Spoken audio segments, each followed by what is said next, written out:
Captain Daeho Kim stood on the bridge of the Seongsu, watching the stars through the big front window. Behind him, 200 crew members worked at their stations. The ship hummed with quiet energy as it moved through space toward a new star. System. This was humanity's first real trip to find new worlds far from Earth. Daeho touched the small photo on his control panel. It showed his wife Hye-jin back on Earth. She was a smart scientist who helped plan this mission.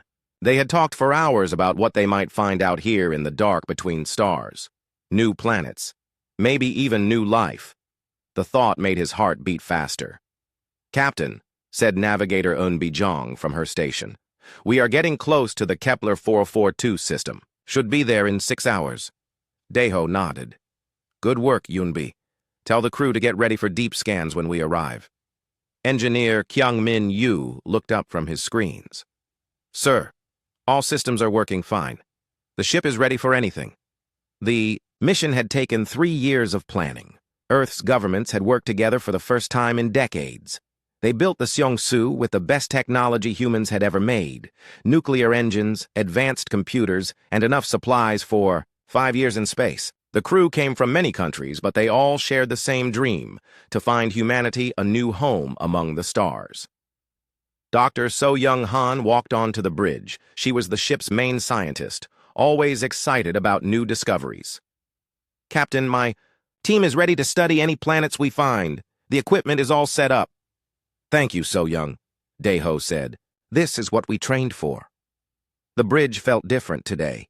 Everyone seemed more focused, more alert. They all knew this moment would change human history. If they found a good planet, millions of people could leave Earth's crowded cities and polluted air. Families could have real homes on clean worlds with blue skies. Communications Officer Ji-woo Lee adjusted her headset. "Captain, I'm sending our daily report to Earth. Should arrive in about 4 hours because of the distance." Back on Earth, Hye-jin would be waiting for that message. She ran the Deep Space Monitoring Division and watched every signal from space. Daeho knew she worried about him, even though she never said so.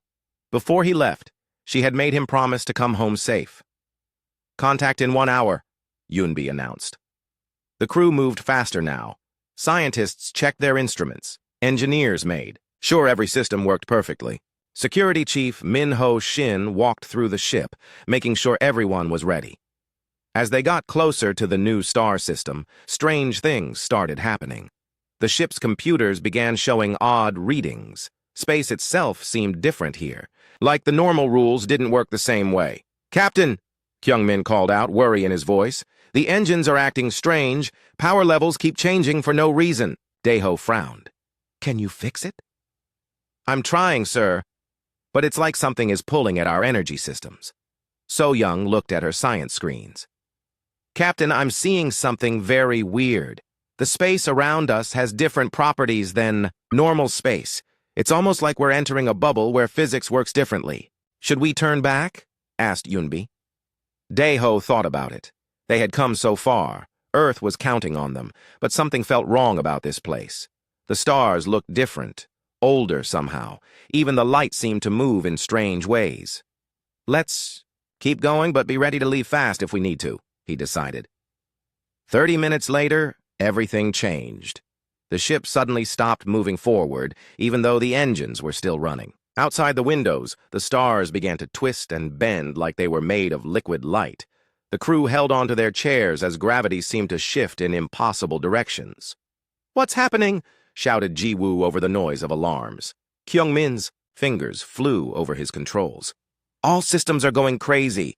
It's like the ship doesn't know where it is anymore." Through the twisted starlight, shapes began to appear. They looked like ships, but not made of metal or any material the humans recognized. These vessels seemed to be built from pure energy, shifting and changing as they moved. "Captain," So-young whispered, staring at her screens. "These readings don't make sense. Those ships exist in multiple dimensions at the same time." One of the energy ships moved closer to the Seongsu. As it approached, a voice filled the bridge, but it wasn't coming. Through their radios, the voice seemed to speak directly into their minds. "Small travelers from the young world," the voice said, "you have entered the space between spaces. Why do you seek the stars when your kind knows so little?"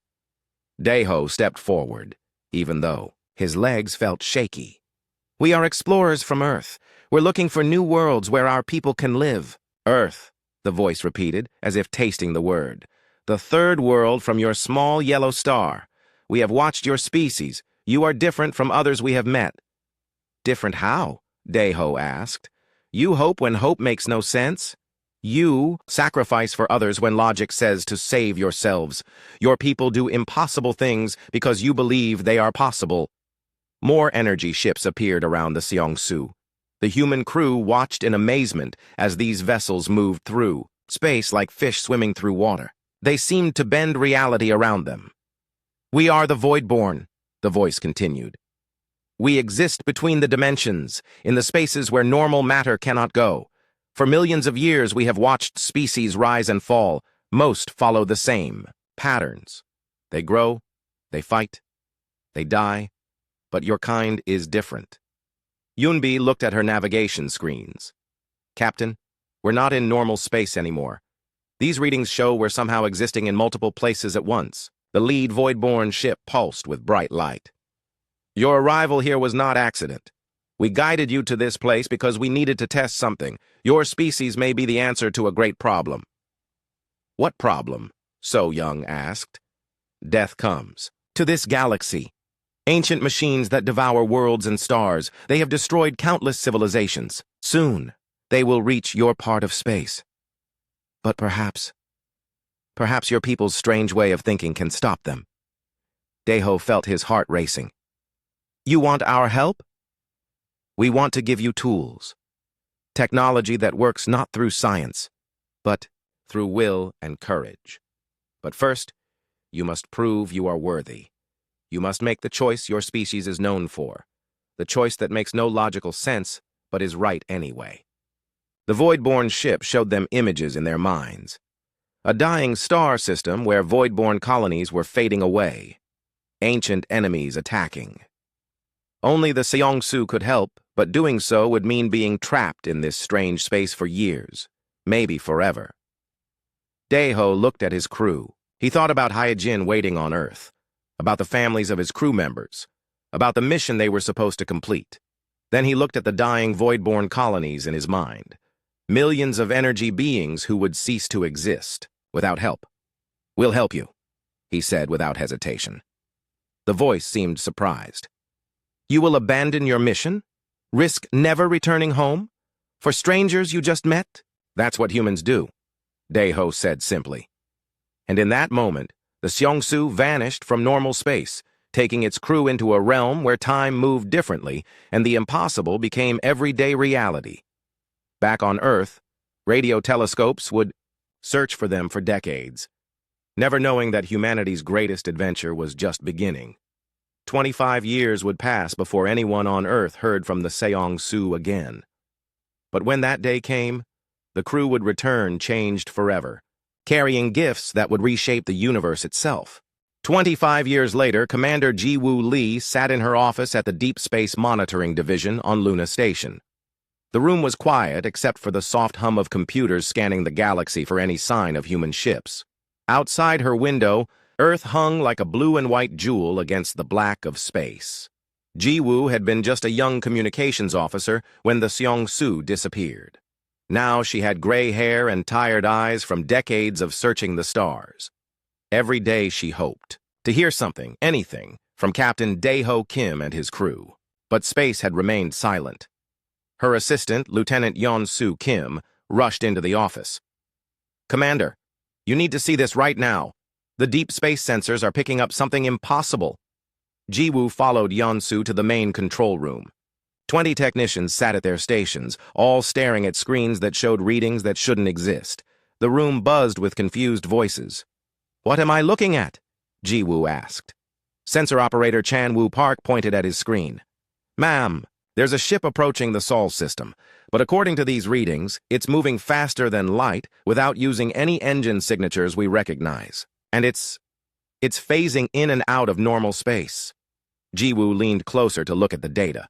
Her heart started beating faster. "Ship size and configuration? It matches the Seongsu, Commander, but that's impossible. The energy readings are off the charts. This ship is producing power levels that our biggest space stations can't match. On the main screen, a blurry image appeared. The shape looked familiar but wrong somehow. The hull seemed to shift and change like it was made of liquid metal. Strange lights pulsed along its sides in patterns that hurt to look at. "Get me Admiral Taemin Cho right away," Jiwoo ordered. Within minutes, Admiral Cho's face appeared on the communication screen. He was older now, with white hair and deep lines around his eyes. The loss of the Seongsu had changed him, made him more careful about sending ships into deep space. "Commander Lee, what's so urgent that you're calling me during my sleep cycle?" "Admiral, a ship matching the Seongsu's configuration is approaching Earth. But sir, it's using technology we don't understand." Admiral Cho was quiet for a long moment. "Show me everything." The data flowed across his screen. Energy readings that broke known physics. A ship that seemed to exist in multiple dimensions at once. Movement patterns that suggested the vessel could appear anywhere it wanted instantly. "My God," the Admiral whispered.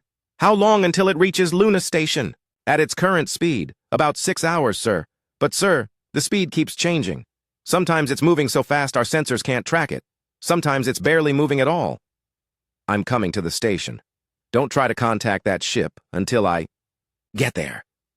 After Admiral Cho ended the call, Jiwoo stared at the approaching vessel. Could it really be the Seongsu, after all these years? And if it was, what had happened to change it so much? Dr. So Young-han arrived at the station 2 hours before the ship was due to dock.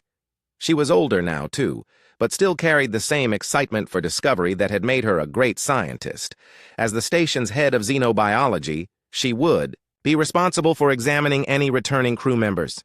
"Jiwoo," she said, looking at the sensor data, "these readings are impossible. This ship is bending space-time around itself. The energy patterns suggest technology that's millions of years, more advanced than ours. But it is the Seongsu. The basic hull structure matches, but everything else has been changed. Look at these scans of the interior. The ship is bigger inside than outside. That should be impossible, but the sensors don't lie." Admiral Cho arrived with a full security team. The old soldier looked worried as he studied the approaching ship. "If this is some kind of trick or trap, we need to be ready." "Sir," Jiwoo said, "I've been tracking this ship for hours. It could have destroyed Luna Station 10 times over if it wanted to. The power levels suggest weapons that could crack planets." "Then, why hasn't it tried to contact us?" As if answering his question, all the communication systems on Luna Station suddenly activated at once. But instead of radio signals, the message came as pure information directly into their computers. Words appeared on every screen in the station at the same time. "Luna Station. This is Captain Dae-ho Kim of the Earth ship Seongsu, requesting permission to dock."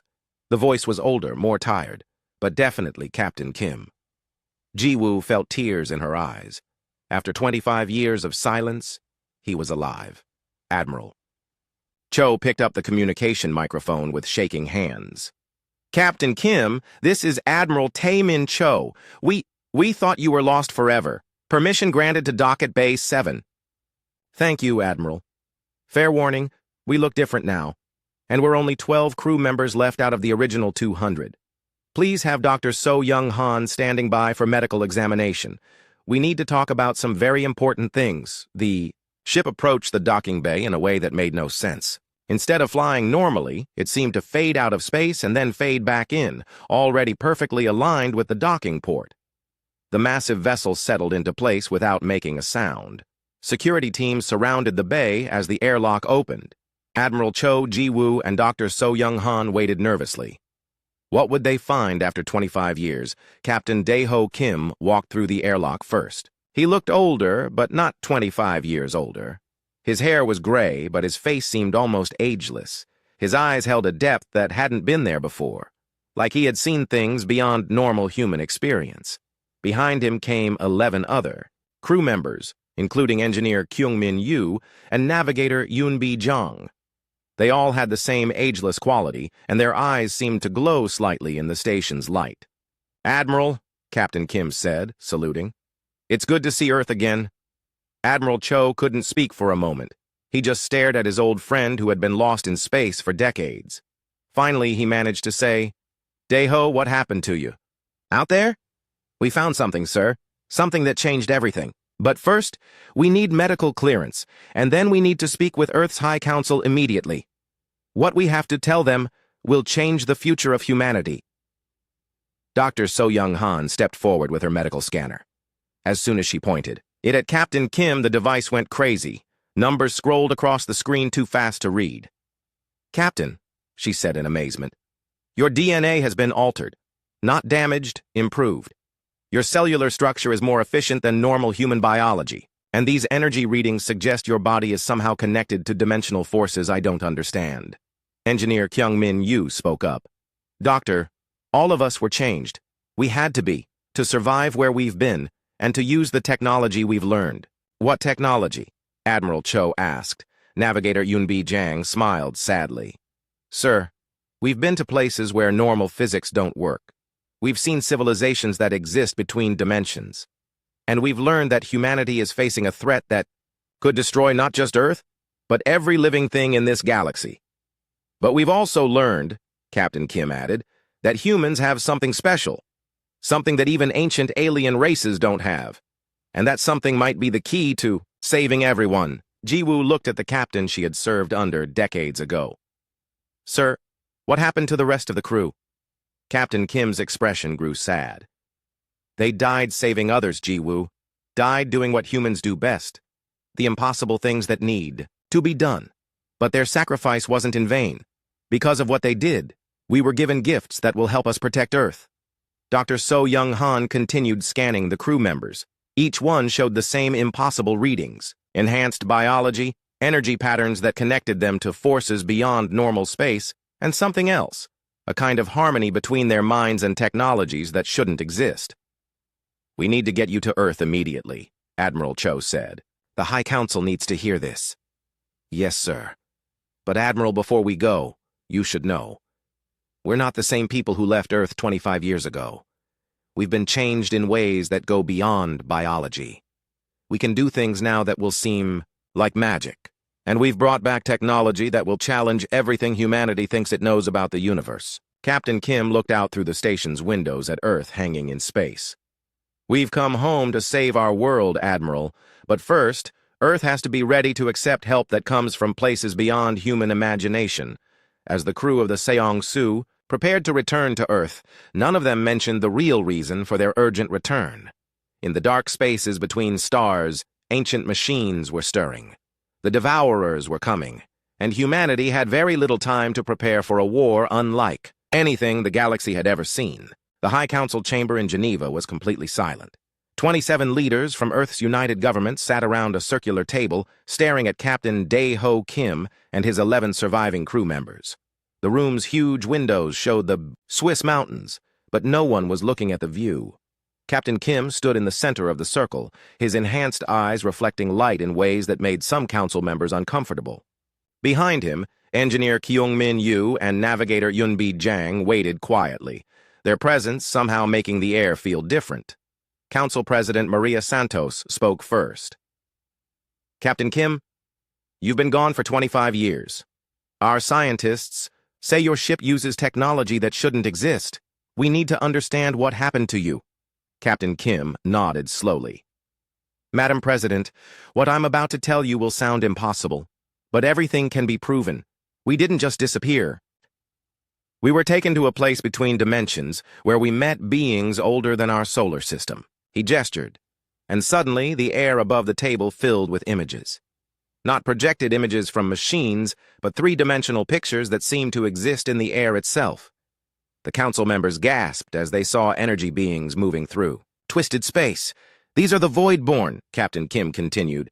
"They exist in the spaces between normal reality. For millions of years, they've watched civilizations rise and fall across the galaxy. Most species follow predictable patterns. They grow, they fight, they destroy themselves or get destroyed by others.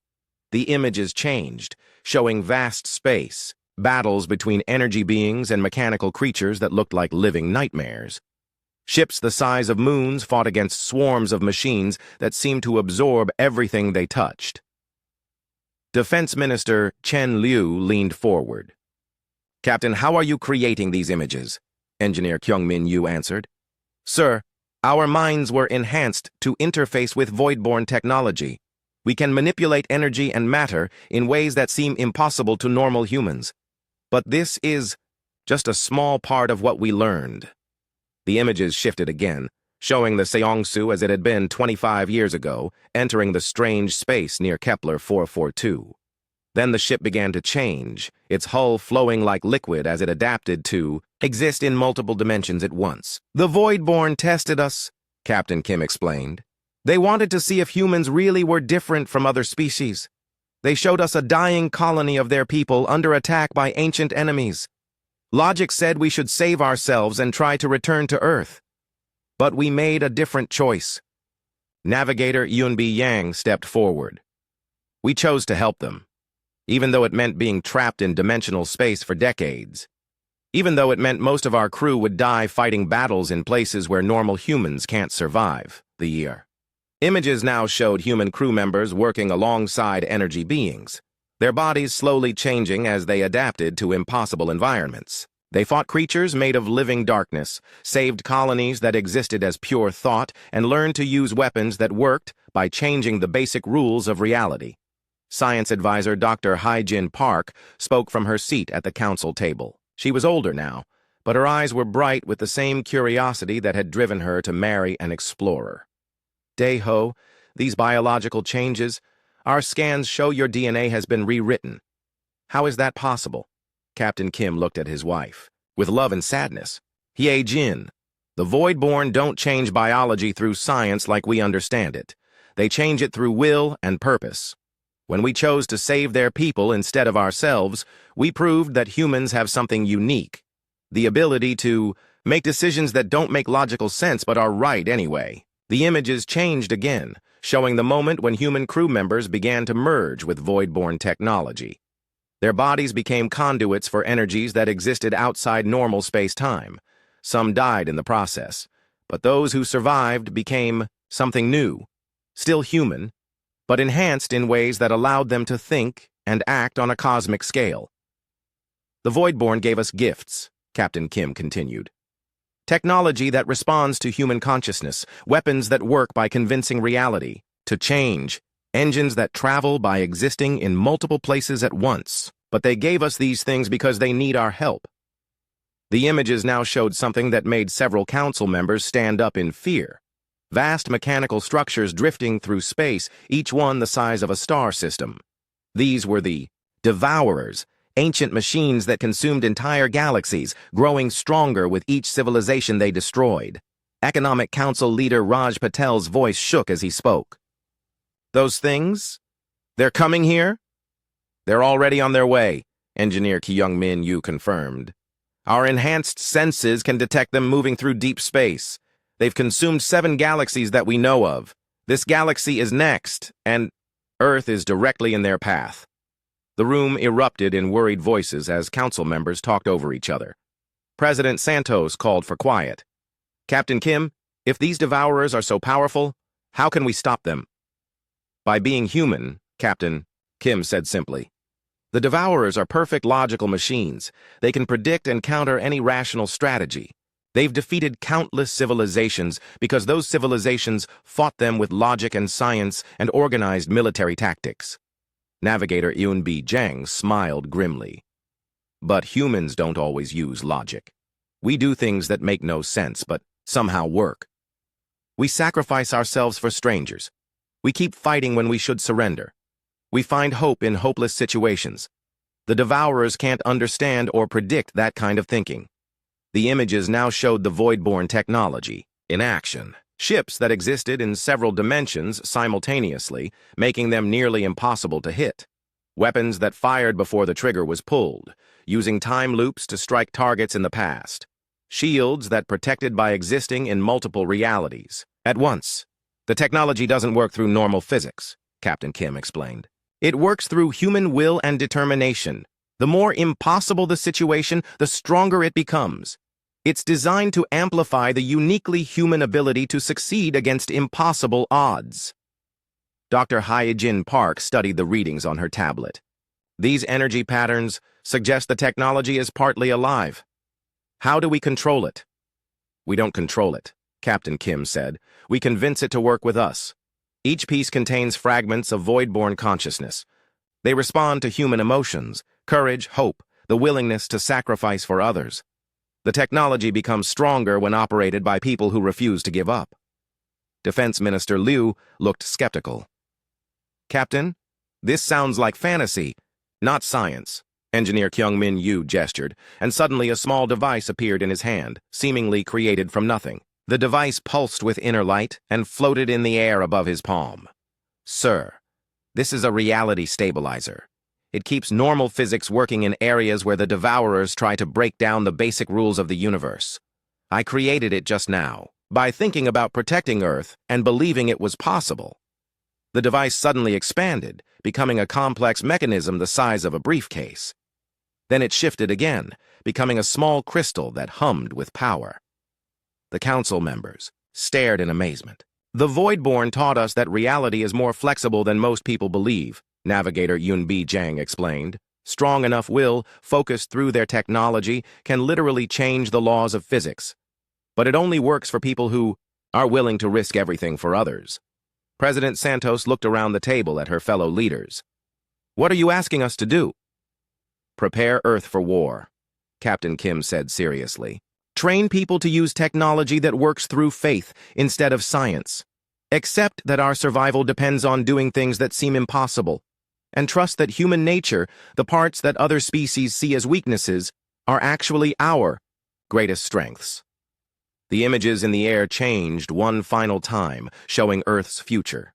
Two paths stretched out before humanity. In one, the planet was dark and empty, consumed by mechanical devourers. In the other, Earth glowed with strange energies, as human ships that seemed made of light itself defended not just their own world, but the entire galaxy. "The choice is ours," Captain Kim said quietly. "We can try to fight the devourers with conventional weapons and lose everything.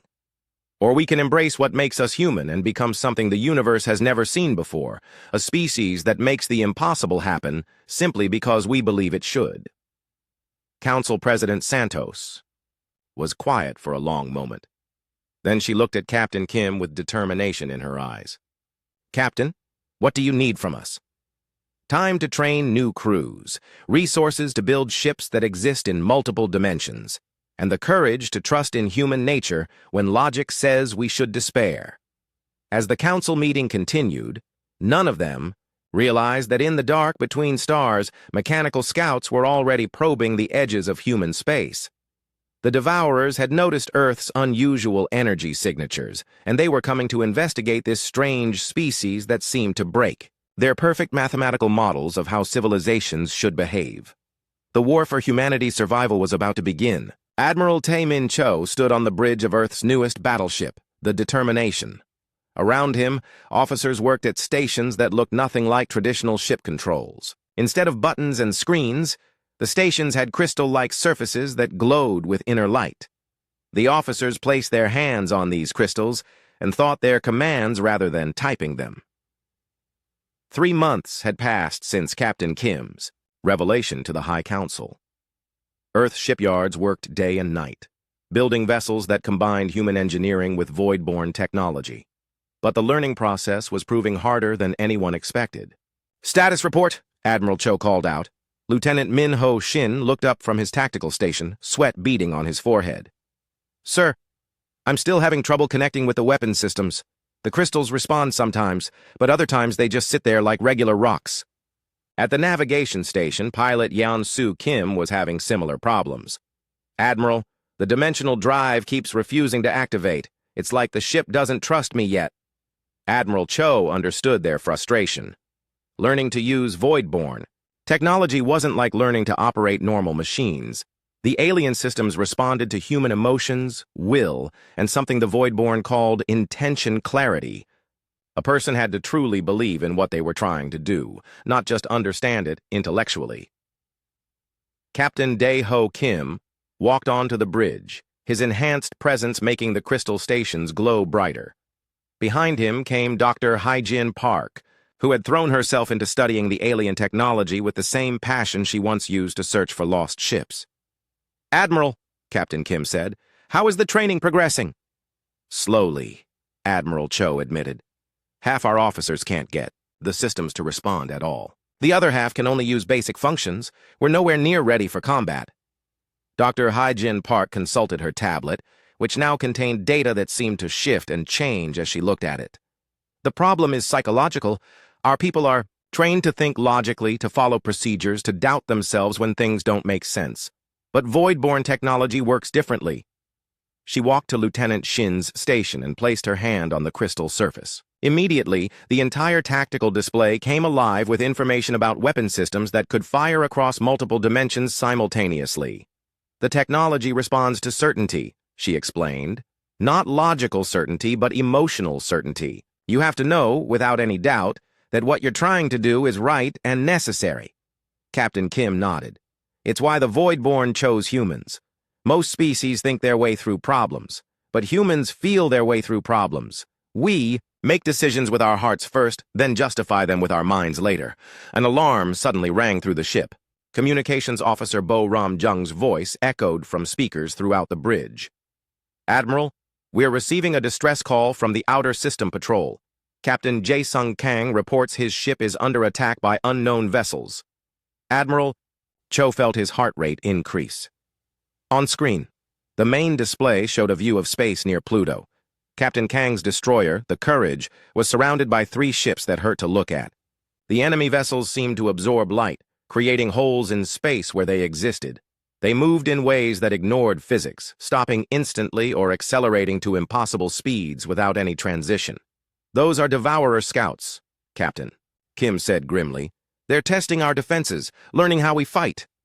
On the screen, Captain Kang's ship fired conventional missiles and laser weapons at the attackers. The weapons passed right through the enemy ships as if they weren't really there.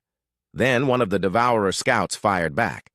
A beam of pure darkness struck the Courage, and sections of the ship simply ceased to exist. We have to help him, Admiral, Cho said. Sir, Lieutenant Shin protested, our weapons won't work. I can barely get the systems to acknowledge my commands. Captain Kim looked at the young officer seriously. Min-ho, what would happen to Captain Kang and his crew if we don't try to save them? They'll die, sir. And what would happen to Earth? If we let these scouts report back to the main Devourer fleet, Lieutenant Shin's face grew pale. Millions would die. Then stop thinking about whether you can operate the weapons, Captain Kim said. Start thinking about the people you need to save. Lieutenant Shin turned back to his station and placed both hands on the crystal surface. This time, instead of trying to remember procedures or understand the technology, he thought about Captain Kang's crew. He pictured their families waiting for them to return home. He felt the need to protect them burning in his chest. The crystal suddenly blazed with light. The ship's weapon systems came online with power readings that made the normal displays overflow. Information flowed through Shin's mind, not as data he had to process, but as instinctive knowledge of how to fight across multiple dimensions. Weapons. Ready, sir? He said, his voice filled with new confidence. Pilot Yeon-soo Kim had been watching and learning. She pressed her hands against her navigation crystal and thought about getting to the battle fast enough to make a difference. The dimensional drive responded immediately, folding space around the ship. The determination appeared next to the battle in an instant, covering a distance that should have taken hours. The Devourer scouts immediately turned their attention to this new threat. Fire, Admiral Cho ordered. Lieutenant Shin didn't hesitate. The ship's weapons launched not energy or missiles, but pure human determination given physical form. The attacks struck the Devourer scouts across multiple dimensions simultaneously, hitting them in the space between realities where they thought they were safe. One scout ship imploded, its dark matter hull collapsing into a point of light. The second scout tried to phase out of normal space, but Yeon-soo Kim anticipated the move. She shifted the determination to follow it, chasing the enemy vessel through dimensional layers that normal human minds couldn't even perceive.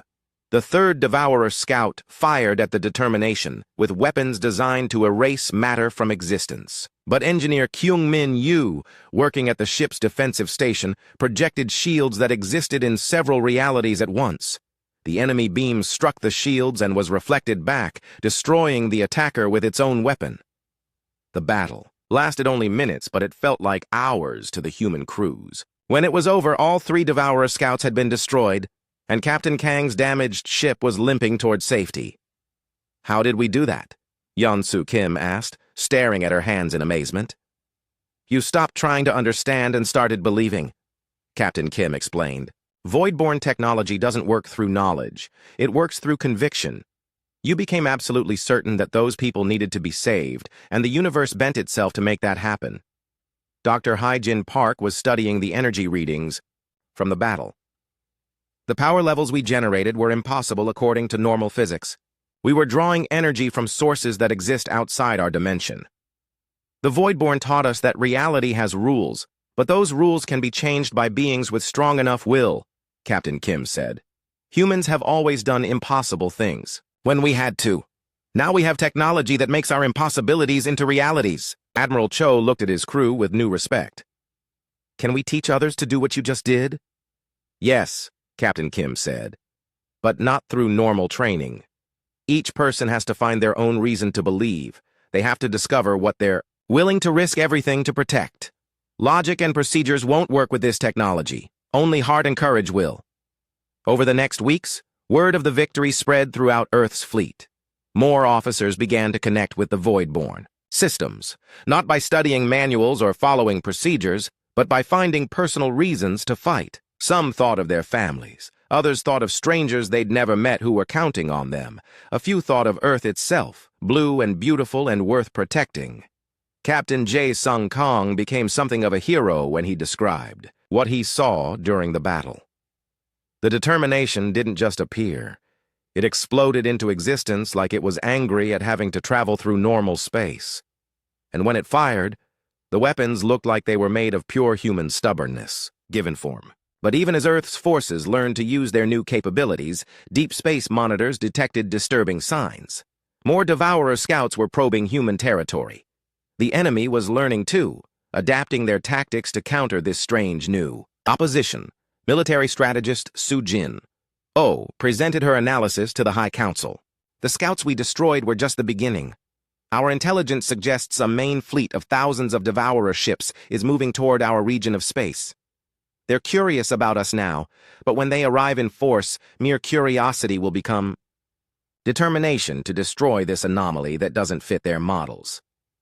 Dr. Hyejin Park had been studying the captured wreckage from the scout ships. These machines are incredibly old and sophisticated. They've been perfecting their methods for millions of years. Every strategy, every possible tactical approach has been programmed into their systems. Captain Kim looked out through the meeting room's windows at Earth hanging in space. Then it's good that humans specialize in doing things that aren't strategies or tactics. We specialize in doing things that make no sense to anyone else, including ourselves. What do you mean? Ask. Admiral Chan-Woo Park stood in the command center of Earth's main defense station, watching the displays that showed incoming enemy ships. The screens showed thousands of red dots moving toward human space like a plague of mechanical locusts. Each dot represented a Devourer vessel the size of a city, carrying weapons that could crack planets. How long until they reach the outer colonies? He asked his tactical officer. Lieutenant Colonel Hae-Young Lim checked her displays. 6 days, sir. Maybe less if they increase speed. Chan-Woo nodded grimly. He was Dr. Hyejin Park's younger brother, and like his sister, he had dedicated his life to protecting humanity. But this was unlike any threat they had ever faced. The Devourer fleet stretched across light years of space, more ships than Earth's. Entire population could crew. Captain Dong-hyun Nam's voice crackled over the communication system from his destroyer. Admiral, my scouts report the enemy is doing something strange. Some of their ships seem to exist in multiple places at once. Our targeting computers can't lock on to them. Understood, Captain. Fall back to defensive positions and wait for orders. Chan-Woo turned to Dr. Ha-Young Lim, the fleet's chief psychologist, who had been studying how human minds interfaced with void-born technology. Doctor, are our crews ready for this? As ready as they can be, sir. The technology responds best to people who have found personal reasons to fight. But Admiral, the scale of this battle is beyond anything we've trained for. I'm worried about psychological shock when our people see what we're really facing. Through the station's windows, Chan-Woo could see Earth's defense fleet assembling. 50 ships that looked like they were built from crystallized starlight, their hulls shifting between dimensions as they moved. Each ship carried technology that could reshape reality itself. but they were still vastly outnumbered. Captain Dae-ho Kim entered the command center, his enhanced presence making the room's void-born systems glow brighter. Behind him came Engineer Kyung-min Yu and several other survivors from the original Seongsu crew. "Admiral," Captain Kim said, "the main fleet has arrived." On the displays, space itself seemed to tear open as the Devourer Armada emerged from whatever dark dimension they used for travel. The enemy ships were nightmares made real, twisted constructs of black metal and absorbed matter that hurt to look at directly. Some were shaped like giant insects. Others resembled mechanical viruses magnified to planetary scale. "My God," whispered Communications Officer Bo-ram Jung. "There are so many of them." The largest Devourer ship was the size of Earth's moon. Its surface crawled with smaller vessels like parasites on a dying host. This was the Overmind, the central intelligence that controlled the entire fleet through mechanical telepathy. Captain Kim studied the enemy formation. "They're not attacking immediately. They're studying us, trying to understand how we defeated their scouts." "What are they waiting for?" Admiral Chan-woo asked. "They're running battle simulations," Engineer Kyung-min Yu explained. "The Devourers never attack until they've calculated every possible outcome. They've fought millions of species, and they always win because they can predict everything their enemies might do." Suddenly, the Devourer fleet began to move, but instead of advancing in a simple formation, they split into dozens of groups that attacked from multiple directions simultaneously. Some ships phased in and out of normal space. Others created weapons from the absorbed matter of destroyed worlds. "All ships, this is Admiral Park," Chan-woo announced over the fleet channel. "Remember your training.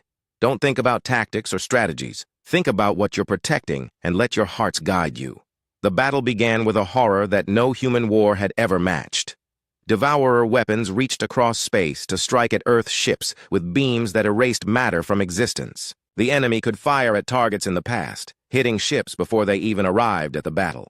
But humanity's response was unlike anything the Devourers had encountered in millions of years of conquest. Instead of logical military formations, human ships moved in patterns that seemed random but somehow worked. Captains made decisions that ignored all tactical sense but achieved impossible results. Captain Dong-hyun Nam found his destroyer surrounded by 5 Devourer cruisers. Logic said he should retreat or surrender. Instead, he thought about the civilian colonies behind him and ordered his ship to ram the largest enemy vessel. But as his ship accelerated, the void-born technology responded to his desperate courage by phasing the destroyer through several dimensions at once. The collision that should have destroyed both ships instead sent shockwaves through multiple realities. The Devourer cruiser imploded as its multidimensional existence collapsed. The other 4 enemy ships were caught in the reality storm and simply ceased to exist. Nam's destroyer emerged from the explosion undamaged, its hull now glowing with energies that shouldn't have been possible. "How did I survive that?" he asked over the communication channel. "You didn't think about surviving," Captain Kim answered. "You thought about protecting others." The technology amplified that intention and made reality bend to support it. Across the battlefield, similar impossible events were happening. Pilot Yeon-soo Kim found herself flying her fighter through time loops, attacking the same enemy ship repeatedly until it couldn't predict her movements. Lieutenant Min-ho Shin discovered his weapons could fire across parallel universes, hitting targets that existed in alternate realities. But the most shocking moment came when the Devourer Overmind itself entered the battle. The massive ship began to analyze the human fleet's behavior patterns, trying to understand how they were achieving impossible victories. The Overmind's artificial intelligence was vast and ancient, containing the absorbed knowledge of countless civilizations. It calculated probability matrices that spanned millions of variables. But every time it predicted what the humans would do next, they did something completely different. "Impossible," the Overmind transmitted to its fleet in mechanical language. These beings operate outside logical parameters. Their behavior patterns suggest emotional decision-making rather than strategic planning. The Devourer fleet began to adapt, trying to counter human unpredictability with even more sophisticated calculations. But adaptation required time, and the humans weren't giving them time to think. Admiral Chan-woo made a decision that horrified his tactical staff. Instead of maintaining defensive positions, he ordered the entire fleet to charge directly at the Overmind. Every ship, no matter how small, accelerated toward the massive enemy vessel in a coordinated suicide attack. "Sir, that's insane," protested Lieutenant Colonel Lim. "We'll be destroyed." "Maybe," Chanwu replied, "but the Overmind will spend so much processing power trying to understand why we're doing something so stupid that it won't be able to coordinate its fleet properly." The charge worked exactly as the Admiral had hoped. The Overmind's vast intelligence became paralyzed by trying to calculate the logic behind an illogical action. While it processed millions of possibilities, the human fleet struck at its support. Vessels. Ship after ship of void-born enhanced destroyers phased through the Overmind's defenses and attacked the smaller vessels that maintained its connection to the fleet. Each successful attack was achieved through pure human stubbornness, the refusal to accept that something couldn't be done. But the cost was terrible. Half of Earth's fleet was destroyed in the assault. Captain Dong Hyun Nam's ship was vaporized, while saving a colony transport. Dozens of other brave captains died making impossible choices that somehow worked. As the battle raged, Dr. Hae-Young Lim made a crucial discovery. "Admiral, I'm monitoring the psychological patterns of our crews. The ones who are most successful aren't the ones following orders or trying to be heroes. They're the ones who are genuinely angry at the idea of losing people they care about." She was right. The void-born technology responded most strongly to humans who were personally outraged by injustice. Pilots who thought about their families flew better. Gunners who remembered friends from destroyed colonies fired more accurately. Engineers who refused to let their ships fail somehow made impossible repairs work. It's not just courage, Dr. Lim realized. It's righteous anger. The technology amplifies our emotional conviction that some things are simply unacceptable. The revelation spread through the fleet channels. Suddenly, human crews weren't just fighting to survive. They were fighting because the very idea of letting the Devourers win made them furious. The universe itself seemed to respond to their anger, bending physical laws to support their cause. By the end of the battle, the Devourer fleet had been forced to retreat. But it wasn't a complete victory. The enemy had learned valuable information about human capabilities, and their retreat was clearly tactical rather than a true defeat. Admiral Chan Wu looked at the casualty reports with heavy heart. "We won this battle, but at a terrible cost, and they'll be back with new strategies." Captain Kim nodded soberly. "The real war is just beginning. But we've proven something important today. We've shown that the universe will support beings who fight for the right reasons, even when those reasons don't make logical sense." As Earth's surviving ships limped home for repairs, long-range sensors detected disturbing signs. The Devourer retreat had led them to the galactic core, where something massive was stirring. The space around Earth's galactic core looked like the end of everything. The Devourer Overmind had positioned itself next to the galaxy's central black hole and was feeding on the massive gravity well to power weapons that could reshape reality itself. The structure was beyond imagination, a mechanical construct the size of a solar system, its dark metal surfaces crawling with smaller ships like mechanical bacteria. Admiral Taemin Cho stood on the bridge of humanity's flagship, the impossible dream. Around him, the combined survivors of Earth's fleet prepared for what everyone knew would be the final battle. 50 ships remained from the hundreds that had started this war, but each vessel now glowed with power that made stars seem dim by comparison. Captain Dae-ho Kim moved between the bridge stations, his enhanced presence helping the crew maintain their connection to the void-born technology. The alien systems responded to human will, but this battle would require more will than any human had ever possessed. "Status report," Admiral Cho requested. Navigator Yunbi Jang looked up from her. "Crystalline controls." "Sir, the Overmind is drawing power directly from the black hole's event horizon. Our sensors show energy levels that could destroy entire star systems." "What about our fleet?" Engineer Kyung-Min Yu checked his displays. "All ships report ready, Admiral. The void-born technology has evolved during our battles. It's becoming more responsive to human emotions, almost like it's learning to think the way we do." Dr. Hyjin Park worked at the science station, monitoring energy patterns that defied every law of physics she had ever studied. "The Overmind is doing something to space-time itself. It's trying to create a reality bubble where only mechanical intelligence can exist. If it succeeds, organic life throughout the galaxy will simply stop being possible. Captain Kim looked at the massive enemy structure through the main display. It's not just trying to kill us. It's trying to rewrite the universe so that life like ours never could have existed in the first place. The Overmind's voice suddenly filled every ship in the human fleet, speaking directly into their minds with mechanical precision. Biological. Anomalies of the third planet. Your interference in galactic order ends now. Prepare for systematic elimination. Admiral Cho activated the fleet communication system. All ships, this is Admiral Cho. Today we fight not just for Earth, but for the right of life itself to exist in this universe. Remember what we've learned. The impossible becomes possible when humans refuse to accept defeat. The Devourer Overmind launched its attack with weapons that existed outside normal time. Beams of pure entropy struck at the human fleet, designed to erase them from history itself. But the Void-born enhanced ships responded by existing in multiple timelines simultaneously, making them impossible to completely destroy. Captain Bo-Ram Jung commanded the destroyer Stubborn Hope. When entropy weapons struck her ship, she thought about her daughter back on Earth and absolutely refused to let the attack work. The ship phased through several realities and emerged undamaged, its hull now rippling with temporal energy. "How are we surviving this?" asked her tactical officer. "Because we're too angry to die," Captain Jung replied simply. Across the battlefield, similar impossible events multiplied. Human ships that should have been vaporized instead absorbed the energy from devourer weapons and used it to become stronger. Pilots who should have been lost in space-time distortions instead learned to navigate between dimensions by following their emotional connections to home.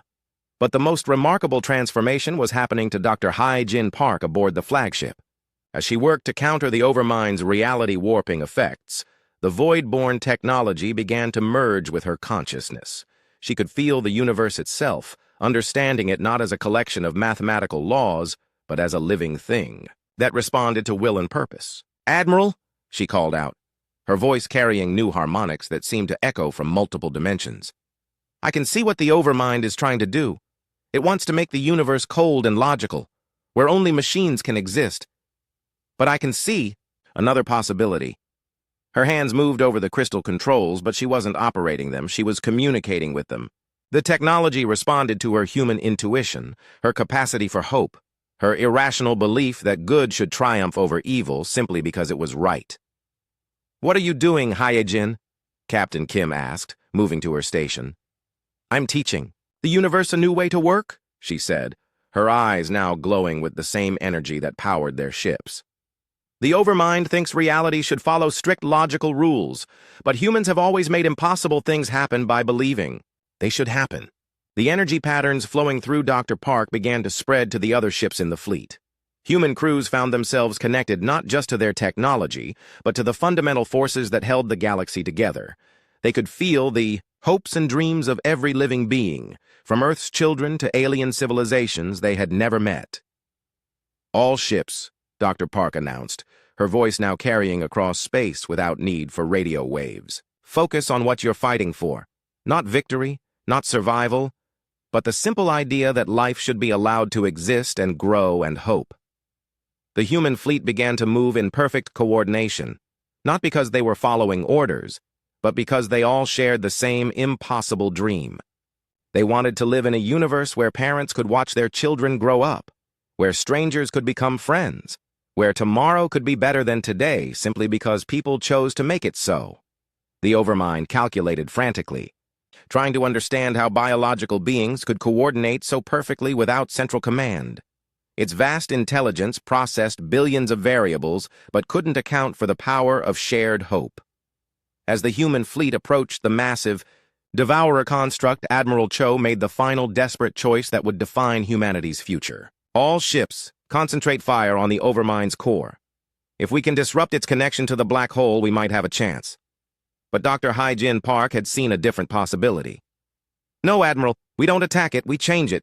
Before anyone could stop her, she began to channel all of her consciousness into the Void-born technology. Her human capacity for hope, for seeing possibilities that logic said couldn't exist, flowed through the crystalline systems and out into space itself. The energy wave that erupted from the human fleet was unlike anything the galaxy had ever seen. It wasn't a weapon, it was pure human stubbornness given cosmic form. The wave struck the overmind and did something that should have been impossible. It convinced the universe that mechanical intelligence wasn't superior to organic intelligence, just different. The overmind's perfect logical structure began to change. For the first time in millions of years, it experienced something it had never known: doubt.